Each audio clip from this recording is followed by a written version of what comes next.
Queen Ene sat on the grand chair in the palace, deep in thoughts. Her heart was troubled. Her only son, Prince Epe, was of marriageable age, but he had not found a good wife. It was not that women were not interested in him. In fact, too many women wanted him. But there was one problem. They were all after his wealth and status. She had seen it happen over and over again. Women would come into her son's life pretending to love him, but she was wise enough to see through their acts. They only wanted to be a queen, to enjoy the riches of the palace. None of them truly cared for Epe as a person. If my son continues like this, he will end up with the wrong woman, she said to herself. The thought worried her deeply. She had seen marriages fail because of greed. She knew that wealth and beauty could not keep a home.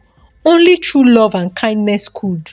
But how could she find a woman who would love her son for who he was and not for what he had? Queen Ene sighed. She needed a plan.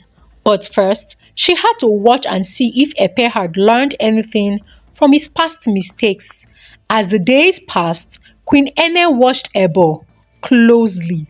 The young lady was always careful around the queen. She spoke gently, never raised her voice, and always greeted with a smile. But the queen noticed something troubling. Whenever Ebo was alone with the palace workers, Ebo's behavior changed. She was rude, harsh to them. She spoke to them as if they were beneath her. One evening, the queen stood in the hallway, hidden from view. She saw Ebo shouting at one of the maids.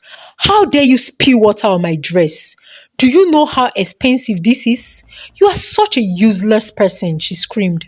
The maid, looking terrified, apologized repeatedly.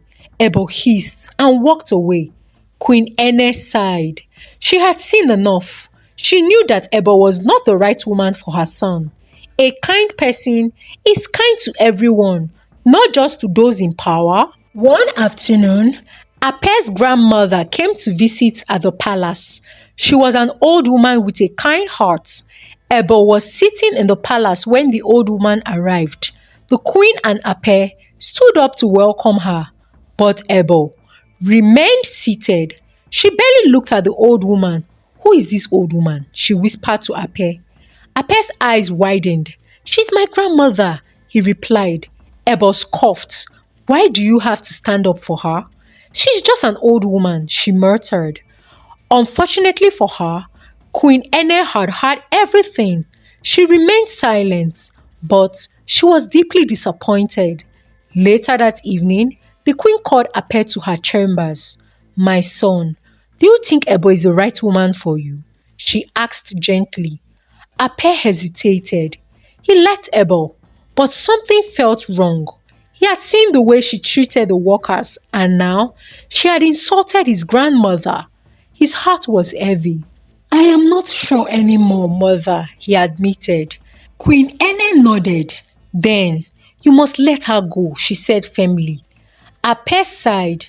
Deep down, he knew his mother was right. That evening, he ended his relationship with Ebo. She was furious and insulted him, but he did not change his mind. After Ebo left, Queen Ene knew she had to take matters into her own hands. She needed to search for one herself. But how would she do that? Women always acted differently when they knew they were dealing with royalty. She had to find a way to see their true nature. Then, an idea came to her.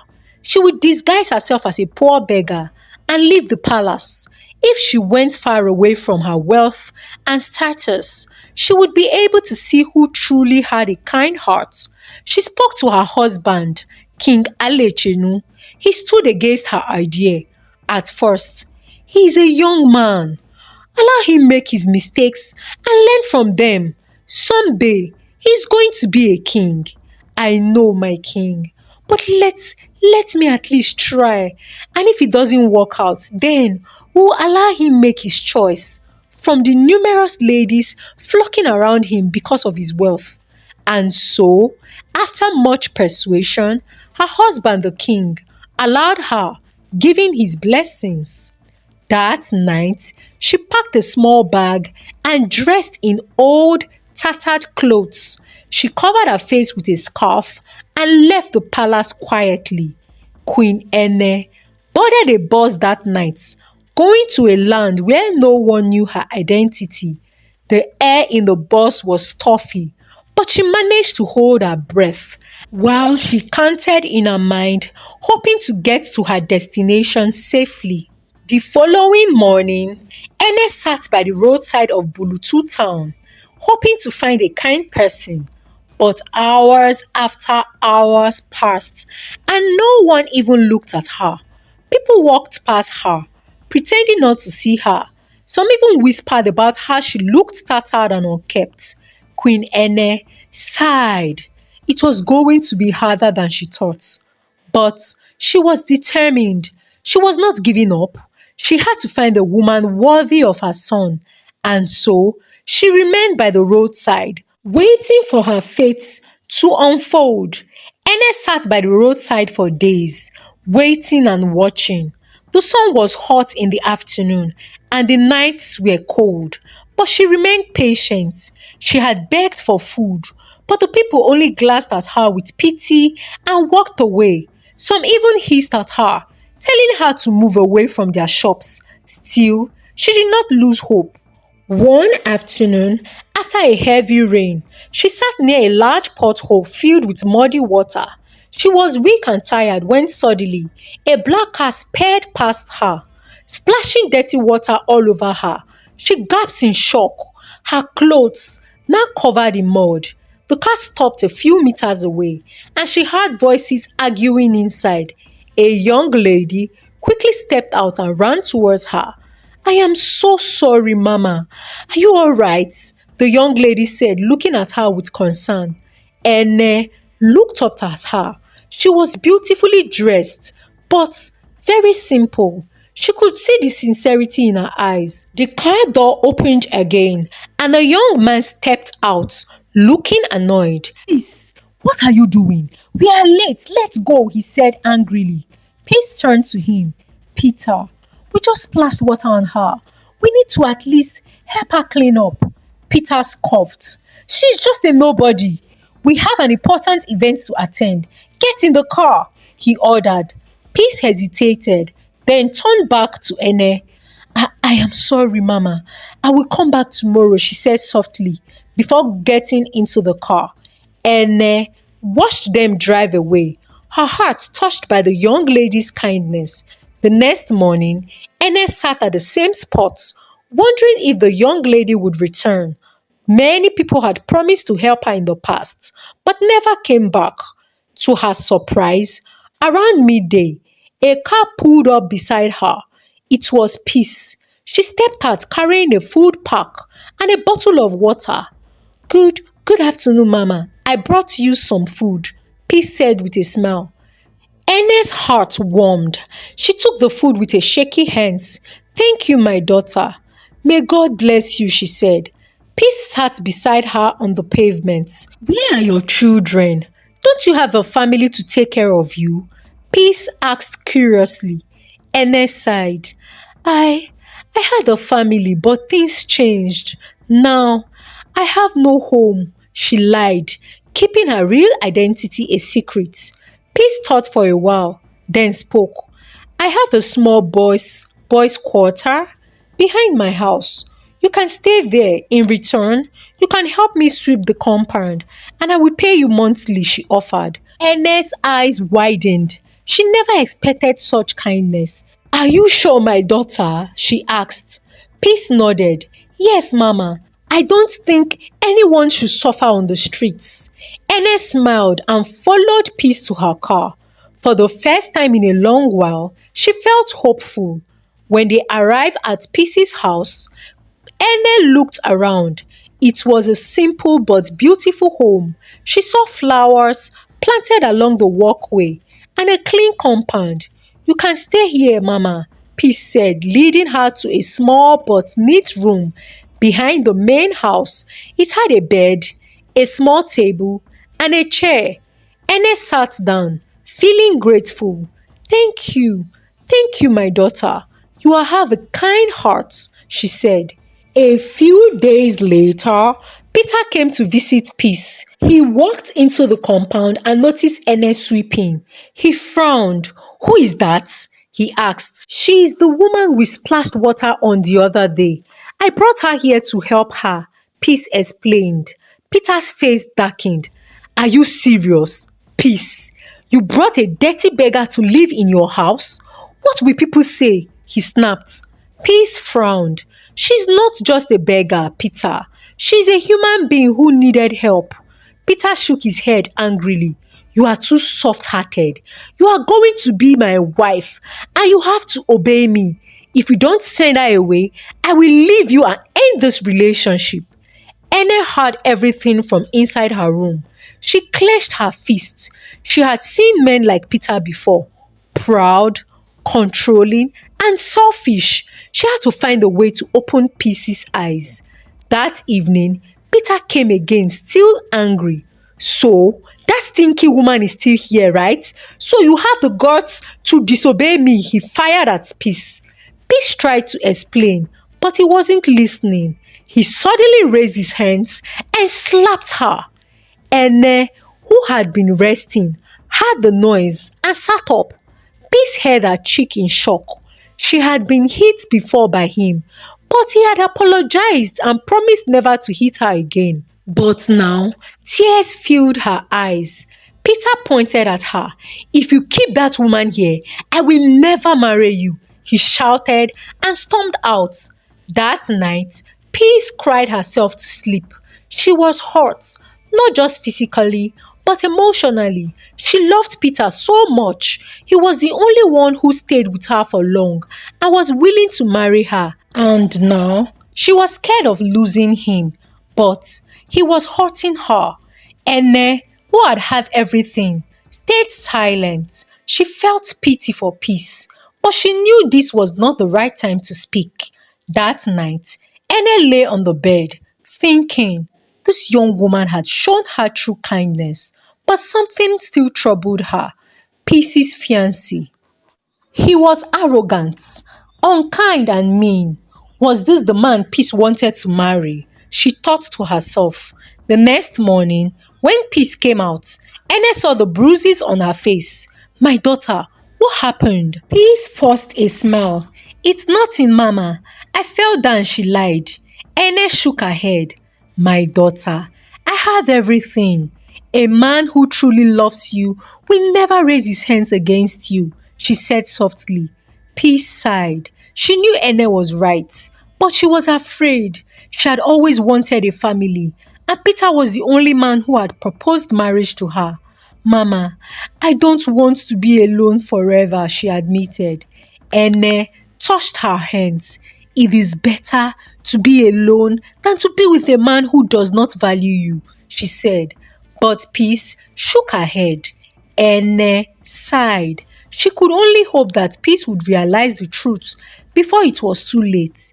Ene sat in the small room that Peace had given her. Deep in thought, she had seen enough to know that Peter was a danger to Peace, but how could she make her see it? She had to be careful. If she spoke too harshly, Peace might think she's trying to interfere in her relationship. If she said nothing, Peter would continue hurting her. The next time Peter visited, Ene was outside sweeping the compound. She watched from the corner of her eyes as Peter walked past her without a single greeting. He pushed the door open and entered the house without knocking. A few moments later, she heard shouting. She dropped the broom and rushed inside. Peter was standing over Peace, his hands clenched in fists. Why do you keep arguing with me? He shouted. Peter, I'm just saying we should take things slow, Peace pleaded. I don't want to rush into marriage. Peter's face twisted in anger. So, you've been listening to that beggar outside, haven't you? She's poisoning your mind. Ene stepped forward. Leave her alone, she said firmly. Peter turned to her, his eyes filled with rage. And what will you do, old woman? He sneered. You're just a useless beggar. Ernest stared at him, her royal blood boiling. You think I am nobody, but you have no idea who I really am, she said, her voice calm but powerful.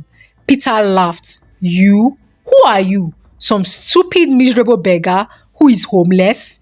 Peace pulled at his arms. Peter, stop it, she begged. You've been disrespectful. Peter shoved her aside. This woman is turning you against me. You either choose me or her. Ernest's heart broke as she watched Peace struggle with the decision. She had been blinded by love. Peter, you need to leave, Peace finally said, her voice trembling. I need time to think. Peter's face darkened. Fine, but when I walk out that door, I'm not coming back. With that, he stormed out, slamming the door behind him. Ene turned to Peace. My daughter, are you alright? Peace nodded, but tears streamed down her face. Mama, I don't know what to do. I love him, but he hurts me. Ene placed a gentle hand on her shoulder. Love should never hurt. A man who loves you will protect you, not harm you. Peace cried in her arms, and Ene held her tightly, praying that she would finally open her eyes. That night, Peace could not sleep. It felt like her whole world was crumbling before her. The relationship she had built with Peter was deep. She had sacrificed a lot just to make him love her and cherish her. Though she was richer than Peter, but she did not rub it on his face. She was very loyal and submissive to him. And to crown it all up, she had even gone as far as buying Peter a car for his 35th birthday. It was after then he proposed marriage to her, and Peace felt like her life was complete. But now she knew she deserved better. But she was scared, too scared to let go. On several occasions, Peace was always lost in thought, but as soon as Ene noticed, she made sure to always be around her, to cheer her up and make her smile. And soon, the bond between Ene and Peace grew like that of a mother and daughter. Though Peace was an orphan, but she was very hardworking, and little wonder why she became a successful young businesswoman. One morning, as Ene was sweeping, she heard a car horn outside. She turned and saw a sleek blue car pulled up in front of the house. Her heart skipped a beat. She recognized that car. A man stepped out, tall and well-dressed. It was her son, Prince Ape. She quickly rushed outside to see him before anyone else would notice. What are you doing here, Ape? Ene said, lowering her voice so that no one else would notice what was going on. Mother, I have been looking for you. Ape, please leave now before anyone will find you here. But before she finished talking, Peace came outside and gasped in a worried gesture. Who is that? Ene was confused. She did not know what to say. She stammered, trying to find her words. He is my son. Peace looked at her in shock. Your son? Ape walked up to them, his eyes filled with concern. Mother, I have been looking for you. You disappeared without telling anyone. Ene laughed. I had something important to do, my son. Peace stared at Ene, realization dawning on her. Wait, you are not a beggar? Ene shook her head. No, my dear, I am Queen Ene. Peace felt her knees buckled beneath her. A queen? And I treated you like an ordinary woman? Queen Ene held her hand. That is why I chose you. You did not help me because of who I am, but because you are kind-hearted. Peace looked at Epe, who was smiling at her warmly. She suddenly felt nervous. My son, meet Peace, Queen Ene said. She is the one I have chosen for you. Ape and Peace sat down to talk, and Queen Ene watched them with joy. Ape was nothing like Peter. He was kind, patient, and respectful. I can't believe your mother was testing me all along, Peace said, still in shock. Ape chuckled.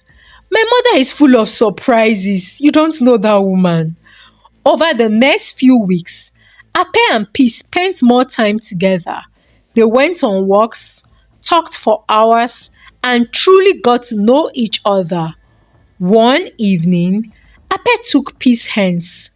I have never met a woman as kind as you.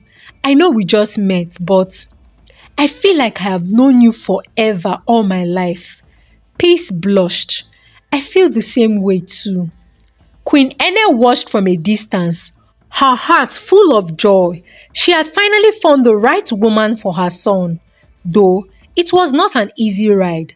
Months passed, and Ape and Peace's love grew stronger. One day, in front of Queen Ene and the entire royal family, Prince Ape met before Peace with a ring in his hands. Peace, will you do me the honors? Will you marry me? He asked. Tears filled Peace's eyes. She looked at Queen Ene, who nodded with approval. Yes, Ape, I will marry you, she said joyfully. The kingdom celebrated, for the princes had found his queen. Queen Ene had succeeded in her mission. She had found a wife for her son, not based on wealth or beauty, but on kindness and a good heart. As Peace stood beside Ape, she looked at Queen Ene and whispered, "Thank you for everything, Mama." Queen Ene smiled. God has blessed us, my daughter. Welcome to the family. And so, Peace and Ape lived happily ever after, proving that true love is built not on riches, but on kindness and respect. Thank you for watching the story. Kindly share your thoughts and the lessons you have learned from this story in the comment section as we interact. Subscribe to this channel if you are not already subscribed. Like this video please, and kindly share out this video to your loved ones. Until I come your way again with another story, for now, from me, it is bye.